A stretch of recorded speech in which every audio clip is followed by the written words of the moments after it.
Hello everyone. KBr learning academy में आप सबका बहुत बहुत स्वागत है। आरआरबी ग्रुप डी का एग्जाम चल रहा है।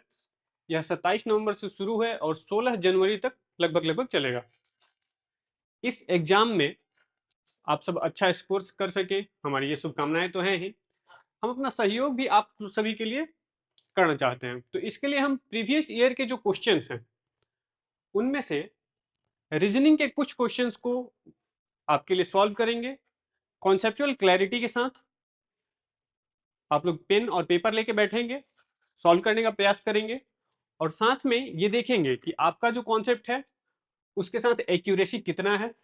जो भी प्रॉब्लमेटिक क्वेश्चंस है वो हमारे पास आप भेज सकते हैं। हम आपके लिए प्रीवियस ईयर क्वेश्चन जो कि फॉलो होते हैं, जिस पैटर्न पे क्वेश्चंस आते हैं, अक्टूबर में हुए 7 या और 8 तारीख के क्वेश्चंस को मिला के हमने कुछ क्वेश्चंस को उठाया है और उन क्वेश्चन को आपके सामने सॉल्व करेंगे। जो भी क्वेश्चन होंगे केवल सॉल्व ही नहीं करेंगे, उनके पीछे के जो कॉन्सेप्ट्स हैं कि इन क्वेश्चन को सॉल्व करने के लिए किस टाइप्स का कॉन्सेप्ट क्लियर होना चाहिए, उन सारे कॉन्सेप्ट क्लैरिटी के साथ साथ हम क्वेश्चन को सॉल्व करेंगे, आपको समझाने का प्रयास करेंगे। आपको कितना समझ में आता है ये हमारे से बताएंगे आप लोग कमेंट करके। ठीक, हमारे साथ सॉल्व करने का प्रयास करते रहेंगे। तो सीधा हम लोग एक क्वेश्चन लेते हैं और फिर सॉल्व करने का प्रयास करेंगे। ठीक, तो जैसे एक क्वेश्चन है कि निम्नलिखित अक्षर श्रृंखला को देखिए और प्रश्न का उत्तर दीजिए। हमारे पास एक अक्षर श्रृंखला दिया हुआ है। अब कंडीशन क्या है कि श्रृंखला में ऐसे कितने जेड हैं जिनके ठीक बाद टी आता है लेकिन ठीक पहले बी नहीं आता। तो जितना जेड है पहले हम उनको देख लेते हैं। एक जेड यहां पे है, एक जेड यहां पे है, ठीक बाद टी आता है नहीं आता, तो ये नहीं होगा। एक जेड यहाँ पे है, ठीक बाद टी आता है लेकिन पहले बी नहीं आता, इसके पहले बी है तो ये भी नहीं होगा। यहाँ पे जेड है, बाद में टी है, पहले सी है, यानी कि ये एक सही ऑप्शन हुआ। फिर यहाँ पे जेड है, बाद में टी है, पहले ए है, तो ये भी होगा दूसरा। फिर जेड है, बाद में टी है, पहले एफ है, ये भी हो गया तीसरा। फिर यहाँ पे जेड है लेकिन पहले बी है, तो ये नहीं होगा। यानी हमारे पास तीन ऐसे पेयर मिले जिनमें जेड के ठीक पहले बी नहीं है और ठीक बाद में टी है। तो हमारा सही आंसर हो गया 3। ठीक, आप लोग ऐसा करेंगे कि जब क्वेश्चन आता है तो उसको पहले खुद से सॉल्व करने का प्रयास करेंगे, फिर कमेंट करेंगे और फिर आगे देखेंगे कि हमारा जो क्वेश्चन का सॉल्व करने का तरीका है वो कैसा है। तो इसे आपका अपना भी प्रिपरेशन का पता चलता रहेगा कि आपने कितना प्रिपेयर किया है और कितना जरूरी है प्रिपेयर करना, क्योंकि क्वेश्चन इसी टाइप्स के आते हैं क्वेश्चन एग्जाम में। अगला जो क्वेश्चन है, एक कथन दिया गया है जिसके बाद 4 निष्कर्ष दिए गए हैं। ज्ञात कीजिए कि दिए गए कथन के आधार पर कौन सा निष्कर्ष सही है। यहाँ पे ये कथन है। इस टाइप के जब कोड में जो कथन दिया जाता है इसको हम लोग इनइक्वालिटीज कहते हैं, असमीकाएं।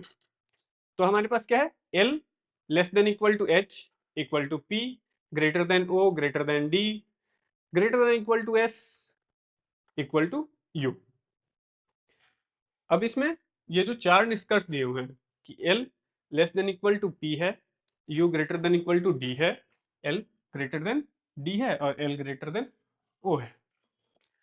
तो इनको पढ़ते तो हम इस टाइप से हैं, ग्रेटर देन इक्वल टू के मोड में, लेकिन सॉल्व करने का एक आसान सा तरीका है कि हम इसको गेट और कारपेट के तरीके से समझेंगे। कहाँ पे गेट खुला हुआ है और कहाँ पे कारपेट बिछा हुआ है। ये जो नीचे इक्वल टू का साइन है इसको हम लोग कारपेट कहते हैं, और ये जो भी जैसा बना हुआ है लेस देन और ग्रेटर देन का साइन है इसको हम लोग क्लोज गेट और ओपन गेट के कॉन्सेप्ट में समझेंगे। जैसे मान लीजिए कि ये जो एल ग्रेटर देन डी लिखा हुआ है, तो ये जो ग्रेटर देन का साइन है ये एल की तरफ से खुला है, यानी एल डी के पास तक आ सकता है, लेकिन डी की तरफ से बंद है, इसमें इन नहीं कर सकता, तो डी के तरफ से बंद है। डी एल तक नहीं जा सकता, एल डी तक जा सकता है।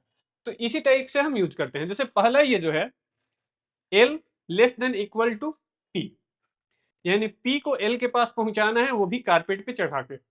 नीचे जो इक्वल टू का साइन है उसको हम लोग ये कहते हैं कि कारपेट बिछा हुआ होना चाहिए। पी से एल तक जाने में कहीं भी यदि कारपेट हटता है मतलब कि ये स्टेटमेंट गलत हो जाएगा। तो हमारे पास यहाँ पी है और यहाँ पे एल है। पी से एच तक आएगा, गेट खुला भी है और कारपेट बिछा हुआ है। एच से एल तक आएगा, कारपेट बिछा हुआ है, गेट खुला है, यानी कि ये सही है।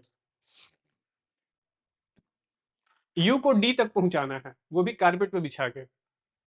तो यू एस तक आएगा, लेकिन उसके बाद गेट बंद है, यानी कि ये नहीं होने वाला। एल को डी तक पहुंचाना है, हमारे पास यहाँ एल है और यहाँ डी है। एल के जस्ट बाद ही गेट बंद है, एल इधर आ ही नहीं सकता, ये जो है ये गेट बंद है, यानी कि एल डी तक नहीं आ सकता, ये भी गलत हो गया। एल ग्रेटर देन ओ, एल को ओ के पास लाना है, यहीं पे गेट बंद है, तो ये भी नहीं होने वाला है। वैसे हम यहाँ पे सॉल्व करके आंसर कर सकते थे, बट हमने इसको समझने के लिए कि जो भी स्टेटमेंट हैं उनको गेट और कारपेट के बेसिस पे कैसे सॉल्व करेंगे वो समझेंगे। तो हमारा ऑप्शन पहला सही था, और पहला जो है वो ऑप्शन 2 में दिया हुआ है, यानी कि ऑप्शन 2 मारेंगे, ये नहीं कि 1 कर देंगे। आंसर जब भी हम करेंगे तो ऑप्शन 2 में दिया हुआ जो 1 है उसको हम आंसर करेंगे। अगला क्वेश्चन देखते हैं हम। क्वेश्चन है कि 6 मित्र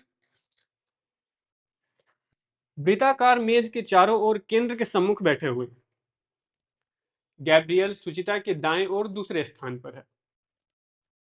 रितेश त्रिनाव के दाएं से दूसरे स्थान पर बैठा है। सौरभ, गैब्रियल और ध्रुव दोनों का निकटतम पड़ोसी है। रितेश और त्रिनाव दोनों का निकटतम पड़ोसी कौन है? ठीक, पहले आप खुद से थोड़ा सॉल्व करने का प्रयास करेंगे। चलिए,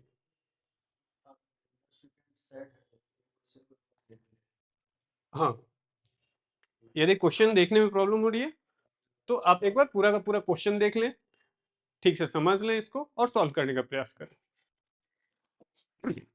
चलिए हम इसको सॉल्व करते हैं। तो यहाँ पे 6 मित्र एक वृत्तामेज के चारों ओर केंद्र के सम्मुख बैठे हैं। तो सबसे पहले हम एक वृत्ताकार मेज बनाते हैं और इस पे 6 लोगों को बैठाते हैं। केंद्र के सम्मुख यानी सबका मुंह अंदर की तरफ है। अब जो जो स्टेटमेंट है उनके हिसाब से अरेंजमेंट करते जाएंगे। गैब्रियल सुचिता के दाएं से दूसरे स्थान पर बैठा है, तो यदि हम यहां पे सुचिता को बैठाते हैं, सुचिता को यदि हम यहां पे बैठाते हैं तो दाएं से दूसरे स्थान पर गैब्रियल है, यहां गैब्रियल बैठा हुआ है दाएं से दूसरे स्थान पर। रितेश त्रिनाभ के दाएं से दूसरे स्थान पर। अब इसमें रितेश को कहां बैठाना है ये पहले से नहीं दिया हुआ है, तो हम क्या करेंगे, एक अलग जगह बनाएंगे। यहां है त्रिनाभ और यहां है रितेश।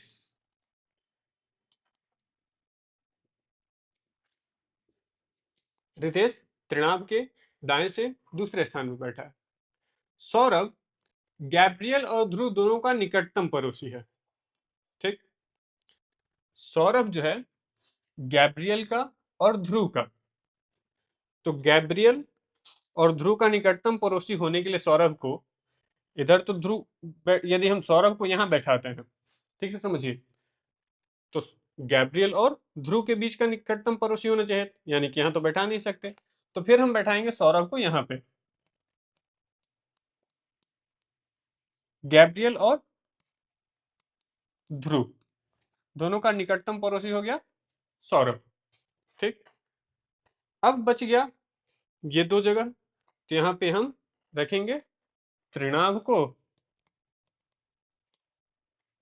और यहां पे रखेंगे रितेश को।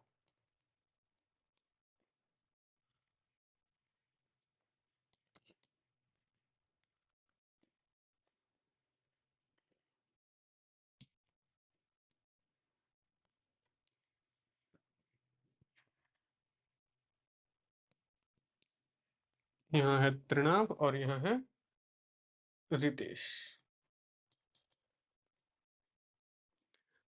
रितेश और त्रिनाभ दोनों का निकटतम पड़ोसी कौन है?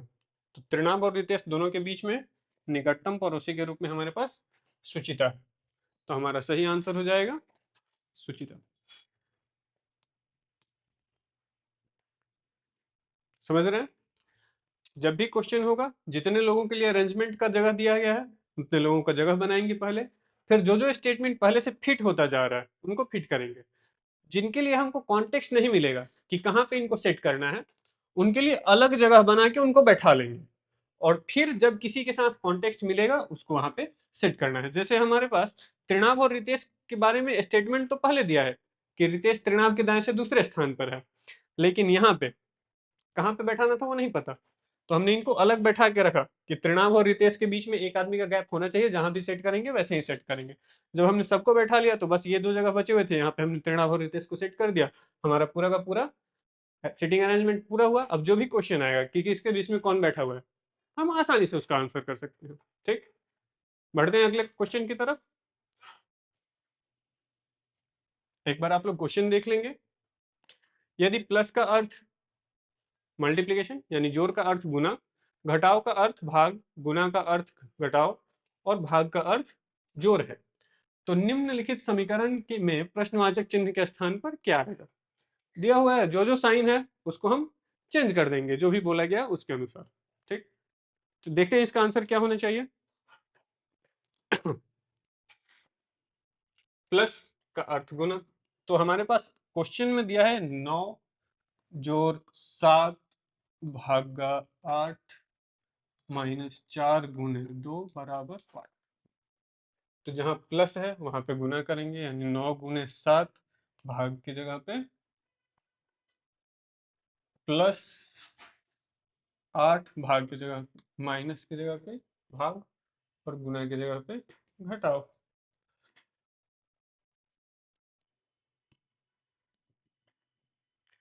तो बोर्डमास का रूल कहता है कि सबसे पहले डिवीजन करना है, तो इसको डिवाइड कर लेंगे, 2 2 माइनस 2 और इसको मल्टीप्लाई कर लो, 63 माइनस 2 ये हो गया 0, 63 प्लस 0 63, आंसर चौथा।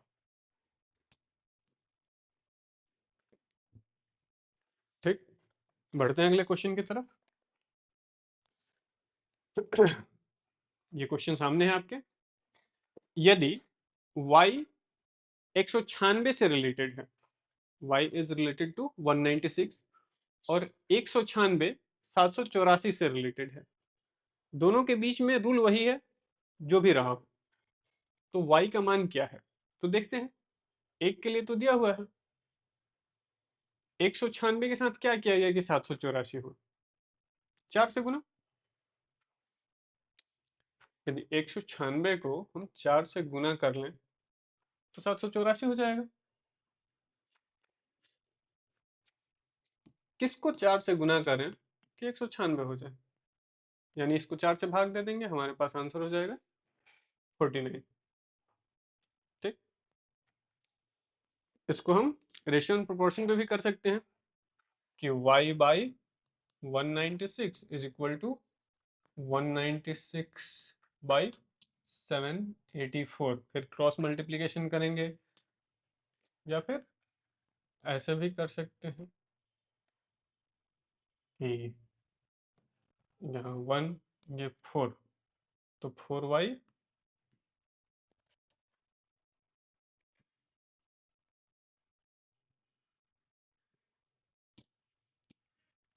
is equal to 196, y is equal to 196 by 4 49। थोड़ा आपका कैलकुलेशन मजबूत होना चाहिए, और ये सारी चीजें तभी होंगी जब आप प्रैक्टिस ज्यादा से ज्यादा करेंगे। ये जो कॉम्पिटिटिव एग्जामिनेशन हैं, ये स्पीड और एक्यूरेसी, कॉन्सेप्ट क्लैरिटी के साथ साथ स्पीड और एक्यूरेसी यदि आपने मेंटेन कर लिया, समझिए कि एग्जाम आपके हाथ में है। ठीक, तो इस क्वेश्चन के बाद बढ़ते हैं अगले क्वेश्चन की तरफ।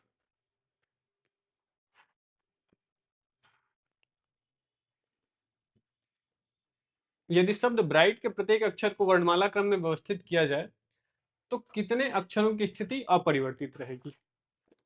वर्णमाला क्रम में व्यवस्थित करने का मतलब होता है कि पहले ए को रखेंगे, फिर बी को रखेंगे, फिर सी को रखेंगे, यानी जो जिस क्रम में आता है एबीसीडी में उसको उसी क्रम में रखना। तो हमारे पास पहले से दिया हुआ है ब्राइट, BRIGHT, तो इसको यदि हम अल्फाबेटिकल क्रम में, वर्णमाला क्रम में लिखें, तो पहले तो बी आना ही है, फिर बी के बाद आ जाएगा जी, फिर एच, फिर आई, फिर आर, फिर टी। बी जहां का तहां है, टी जहां का तहां है, बाकी चेंज हो गया है। तो हमारे पास कितने ऐसे वर्ण हैं जिनका स्थिति अपरिवर्तित रहा? तो हमारा एग्जैक्ट आंसर हो जाएगा कितना? 2। समझ रहे हैं आप लोग? चलिए फिर से अगले क्वेश्चन की तरफ देखते हैं।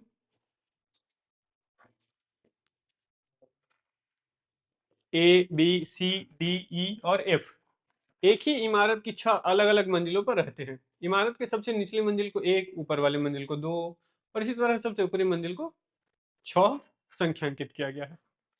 सी एफ के ठीक ऊपर एक सम संख्या वाली मंजिल पर रहता है। तो जब भी इस टाइप के क्वेश्चन को लिखना है तो हमारे पास 6 मंजिलें हैं, 6 फ्लोर, तो हम सबके लिए एक एक फ्लोर बना देंगे, यानी 1, 2, 3, 4, 5, 6। सी एफ के ठीक ऊपर, जब भी सी होगा एफ के ठीक ऊपर होगा। सी एफ के ठीक ऊपर एक सम संख्या वाली मंजिल पर रहता है। तो हमारे पास सम संख्या कितना कितना है? 2, 4, 6। तो ये किस पे हो सकता है? 1, 3, 5 पे। सी एफ के ठीक ऊपर वाली एक सम संख्या वाली मंजिल पर रहता है, लेकिन छठी मंजिल पर नहीं रहता। तो यदि छठी मंजिल पर नहीं रहता तो ये 5वीं मंजिल पर नहीं रहता। एफ और ई के बीच केवल 3 व्यक्ति रहते हैं। अब यदि एफ को यहां पे रखते हैं तीसरे मंजिल पे, तो ई को कहां रखें कि उसके बीच में 3 आदमी बैठ सके? मतलब 3 फ्लोर और चाहिए, यानी कि एफ को हम यहाँ पे नहीं रख सकते। तो बच जाता है एफ के लिए कौन सा कंडीशन? पहला, यानी कि एफ यहाँ पे नहीं रहने वाला है। तो एफ कहाँ रहेगा? यहाँ पे। और जैसे ही एफ यहाँ पे आएगा तो सी का भी जो है फाइनल हो गया। अब एफ और ई के बीच केवल 3 व्यक्ति रखते हैं, तो यहाँ पे यदि एफ है तो ई को कहाँ पे आना चाहिए? यहाँ पे। तब ना 1, 2, 3 व्यक्ति रह सकते हैं। यदि बी ई से 2 मंजिल नीचे रहता है, ई 5वें पे है तो तीसरे पे होना चाहिए बी को। बी ई से 2 मंजिल नीचे रहता है और ए सबसे ऊपरी मंजिल पे नहीं रहता। हमारे पास 2 मंजिल अभी भी खाली हैं। बोल रहा है कि ए सबसे ऊपरी मंजिल पे नहीं रहता, तो यहीं पे ए रहेगा ना। तो डी और सी के बीच कितने व्यक्ति रहते हैं? तो हमारे पास डी के लिए तो यही एक जगह बचता है। अब जब हमने सबको फाइनल अलॉट कर दिया कि कौन किस फ्लोर पे है, तो आंसर कर देंगे कि डी और सी के बीच कितने लोग हैं? 3।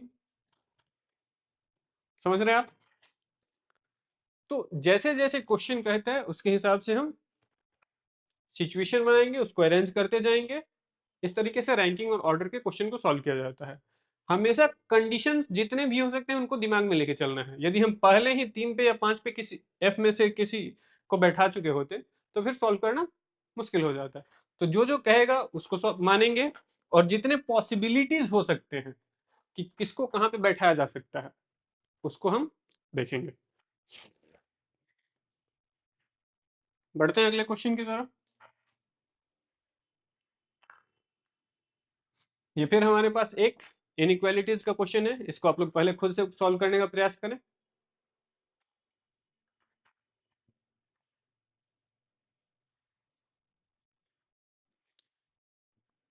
ठीक। एक कथन के बाद 4 निष्कर्ष दिए गए हैं। दिए गए कथन के आधार पर कौन सा निष्कर्ष सत्य है कि नहीं है? सत्य नहीं, सत्य है ये नहीं पूछ रहा है, कौन सा निष्कर्ष सत्य नहीं है वह ज्ञात करना है। तो हमने पहले ही देखा था कि जब भी इनइक्वालिटीज होंगे तो इसको हम गेट और कारपेट के कॉन्सेप्ट में देखेंगे। तो x को y के यहाँ जाना है, हमारे पास यहाँ x है और y यहाँ पे है। x y के यहाँ जा सकता है, x भी के यहाँ जा सकता है, गेट खुला हुआ है, और भी से y के यहाँ जा सकता है, गेट खुला हुआ है।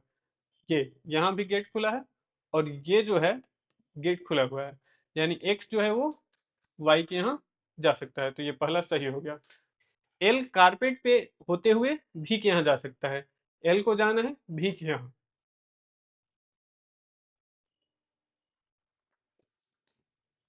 एल भी के यहाँ जा सकता है, करना है।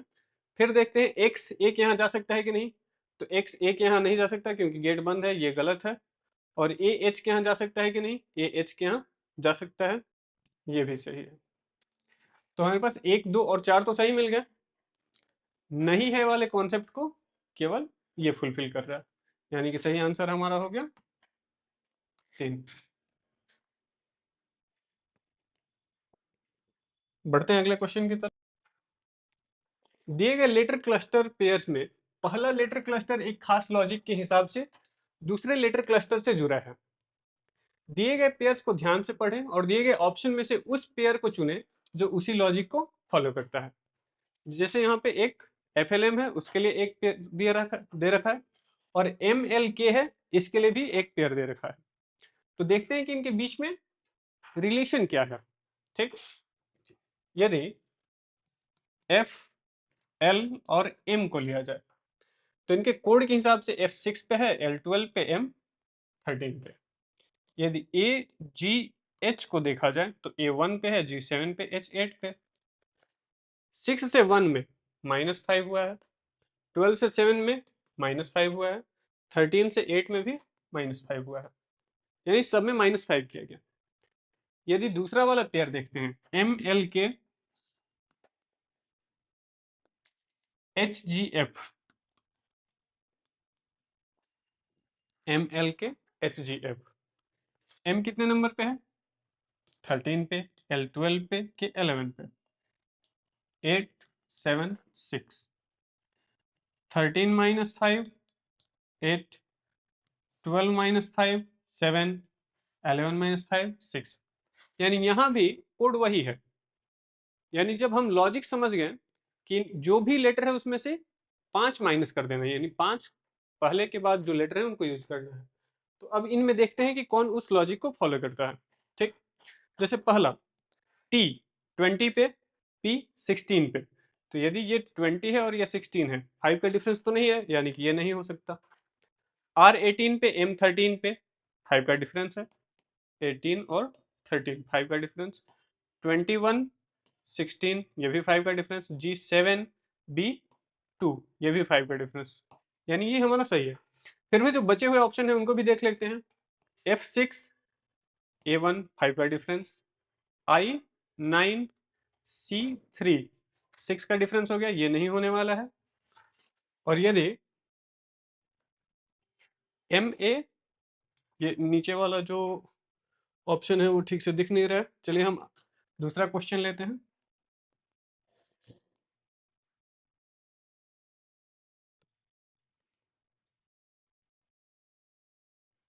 यदि कॉन्सोनेंट शब्द के प्रत्येक अक्षर को अंग्रेजी वर्णमाला के क्रम में व्यवस्थित किया जाए तो ऐसी व्यवस्था के बाद कौन सा अक्षर ठीक ठीक मध्य स्थान पर होगा।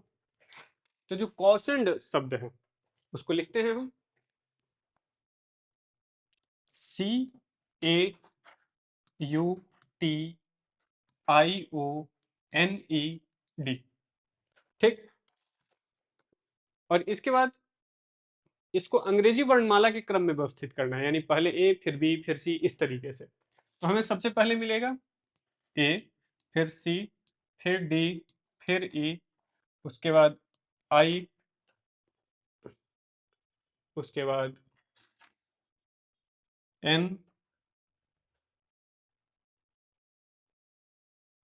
O, T, U। इसमें 4 इधर और 4 उधर छोड़ दें तो बीच में सबसे बच जाता है I, यानी कि हमारा जो सही ऑप्शन है वो है I। ठीक, तो इस तरीके से अल्फाबेटिकल ऑर्डर में सेट करने के बाद लेटर्स को और क्वेश्चन को ठीक से सॉल्व किया जा सकता है। बढ़ते हैं अगले क्वेश्चन की तरफ। ये एक सीक्वेंस और सीरीज समझा जा सकता है। दी गई श्रेणी में प्रश्नवाचक चिन्ह के स्थान पर निम्नलिखित में से कौन सी संख्या आएगी। ठीक, तो हमारे पास कुछ नंबर दिए हैं, उनके बीच कुछ ना कुछ रिलेशन है, उस रिलेशन को समझ के अगला क्वेश्चन जो टर्म है वो खुद से ढूंढना है। तो पहले आप लोग खुद से प्रयास करें सॉल्व करने का, फिर कमेंट में बताएं कि आपका जो आंसर रहा वो क्या रहा। हम यहाँ पे सॉल्व करते हैं। 9.6 8.4।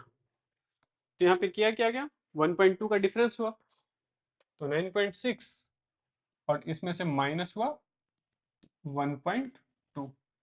ऐसे ही 8.4 में से 1.2 माइनस किया गया तो 7.2, 7.2 में से 1.2 माइनस किया गया तो 6।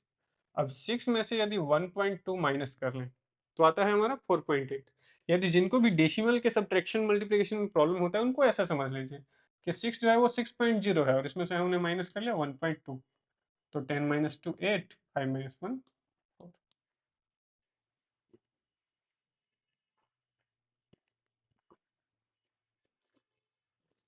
ठीक, बढ़ते हैं नेक्स्ट क्वेश्चन की तरफ। कुछ व्यक्ति एक पंक्ति में उत्तर के सम्मुख बैठे हैं। जब भी हम बोर्ड पे क्वेश्चन को सॉल्व करते हैं और उत्तर की दिशा की ओर कुछ दिखाना होता है तो हम ऊपर की तरफ उत्तर के डायरेक्शन को लेते हैं। ठीक, केवल Q, W और Z के ठीक बीच में बैठा है। तो W और Z के बीच में जब बात हो तो हम ऐसे लिख सकते हैं, ठीक, कि ये W है और ये Z है, इसके बीच में Q है। या फिर ये भी हो सकता है कि ये Z है और ये W है, इसके बीच में Q है। ये दोनों ही कंडीशन इस स्टेटमेंट के हिसाब से सही है। Q W और Z के ठीक बीच में बैठा है। G W के दाएं छठे स्थान पर है। जहां भी W है तो W से दाहिने 5 जगह छोड़ के छठे स्थान पर G बैठा हुआ है। W के दाएं छठे स्थान पर G बैठा है। G के दाएं केवल 3 व्यक्ति बैठे हुए हैं। G के दाहिने 3 व्यक्ति बैठे हुए हैं। Z पंक्ति के सबसे बाएं छोर पर बैठा है। तो यदि Z बाएं छोर पे है तो हमारे पास ये कंडीशन फुलफिल हो रहा है, यानी W, उसके बाद Q और फिर Z। यदि पंक्ति में कोई अन्य व्यक्ति नहीं बैठा है तो बैठे हुए व्यक्तियों की संख्या कुल कितनी है? चलिए काउंट करते हैं। 1 2 3 4 5 6 7 8 9 10 11 12। तो पंक्ति में कुल 12 लोग बैठे हुए हैं।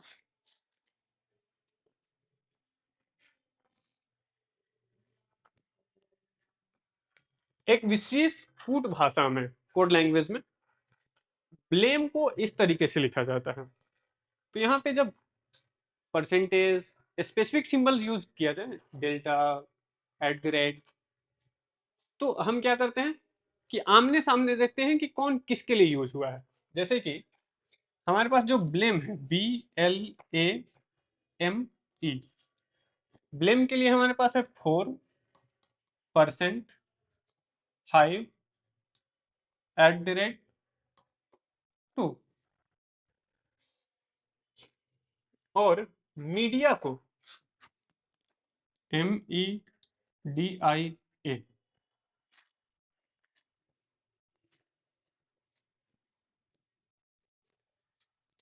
@2 ohm 95। इस भाषा में डेल्टा को क्या लिखा जाएगा? DELTA। तो हमारे पास देखेंगे कि डेल्टा के लिए क्या, डी के लिए यूज हुआ है ओम, ई के लिए 2, एल के लिए परसेंट, टी के लिए, टी इसमें यूज नहीं हुआ लेकिन ए के लिए यूज हुआ है 5। तो हम देखेंगे कि किसमें ये मिल रहा है, ओम 2% एंड लास्ट में 5। तो ओम 2% तो बस इसे में मिल रहा है और टी के लिए 3 यूज किया गया है। तो हमारा ये जो है वो सही आंसर है। इस तरीके से यदि सीक्वेंस का नंबर यूज हुआ है तब तो अलग बात है। यदि स्पेसिफिक सिंबल्स यूज हुए हों तो हम आमने सामने लेके चलते हैं कि आमने सामने कौन किसके साथ आ रहा है। फिर आपके साथ एक क्वेश्चन है, इसको भी सॉल्व करने का प्रयास करेंगे आप लोग। राम अभिषेक के दक्षिण पश्चिम में है, अर्जुन राम के उत्तर में और साथ ही अभिषेक के पश्चिम में है। पूजा अर्जुन के पश्चिम है, अभिषेक के संबंध में पूजा की स्थिति क्या? चलिए इसको सॉल्व करने का प्रयास करते हैं। ये डायरेक्शन और डिस्टेंस का जो कॉन्सेप्ट है उसको यूज करेंगे। तो जब भी हमको बोर्ड पे सॉल्व करना होता है तो हम बोर्ड में ऊपर की तरफ नॉर्थ और नीचे की तरफ साउथ लेते हैं, इधर ईस्ट और इधर वेस्ट लिया जाता है। अब ये हो गया हमारा नॉर्थ ईस्ट, ये हो गया नॉर्थ वेस्ट,